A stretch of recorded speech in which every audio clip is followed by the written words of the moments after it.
వాటి కొరకెందుకు రూకలను ఖర్చు చేతువు మాట వినని వారికెందుకు విన్నపాలు వినిపించు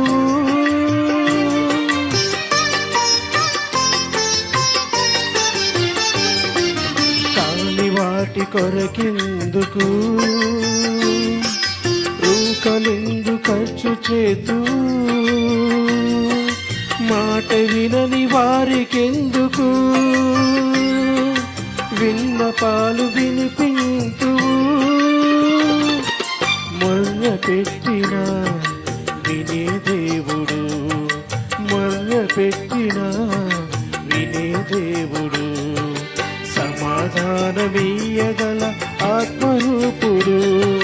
సమాధానమీయగల ఆత్మరూపుడు వేద పురుషుడు దేవతనయుడు రక్షించగల సమర్థుడు వేద పురుషుడు దేవతనయుడు రక్షించగల సమర్థుడు రుచి చూచి తెలుసుకో హృదయాన చేర్చుకో ఎంతో ఉత్తముడైన యేసుదేవుని